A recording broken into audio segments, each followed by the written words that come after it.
I do want to touch a bit further on Coby. Rob in the comments saying, is it fair to ask whether this Coby slump is caused by him sharing the floor with Zach or with Giddey? That is a fascinating question and one I haven't contemplated yet that deeply.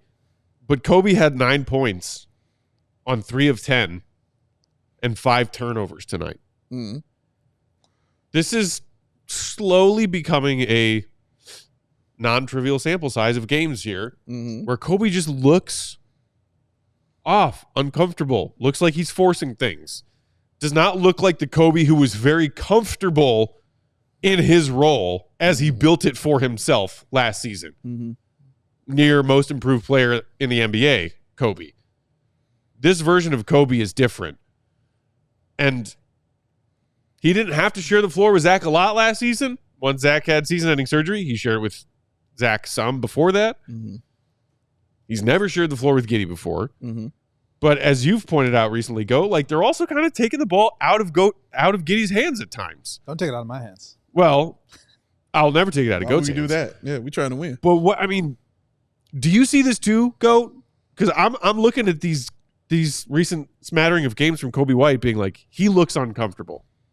Yeah, I don't really know if I'm ready to like make a statement about it yet, just in terms of the sample size. No public comment at this time. No, I mean, I'm talking about it. I'm not sure I'm like worried yet. You know what I mean? Yeah. So just looking back at some old game logs here, obviously tonight, what was it? You said 9 points on 3 of 10. Yeah.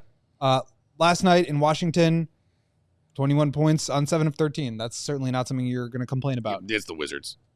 Against the Wizards. Then you go back. Something you're not going to complain about, and Matt's going to find a way to complain about it. But there's a You're point dealing with Jordan when it comes to there's complaints, a point sir. with Be ready. Wizards, Magic, very good defensive team, right? Yeah. Wizards, very bad defensive team. Memphis Grizzlies, top 5 defense, 11 points on 4 of 11 shooting. Atlanta Hawks, very bad defensive team. Coby White, 20 points on 6 of 16. Milwaukee Bucks, with Giannis and Brook Lopez down there. Obviously have struggled defensively, but 14 points on 6 of 15. Okay. Not a terrible game, but not a great game. Detroit, pretty poor defensive team. 25 points, 9 of 14 shooting. Houston, elite defensive team. 8 points on 3 of 8 shooting. So I think part of it is just like when there is a good perimeter defender that can really lock in on him, and when there's good rim protection that can take away some of those driving lanes, it just makes life harder.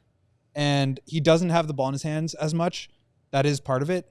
But, and I guess the part of it is that he's not really able to like get himself into a rhythm quite as much. He's having to play off of guys, but that was the case last year too. I just don't really think that there's much different going on with him other than he's just having more defensive attention because he's now one of the primary scorers in this team.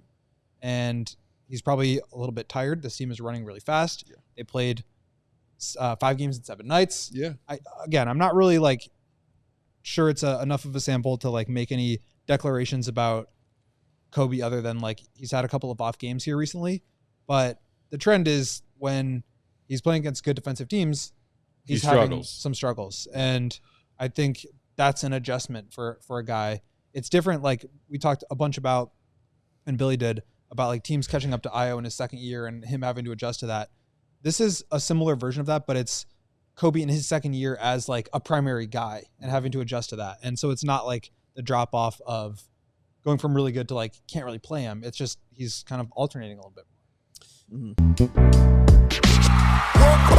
We all silly like the mayor.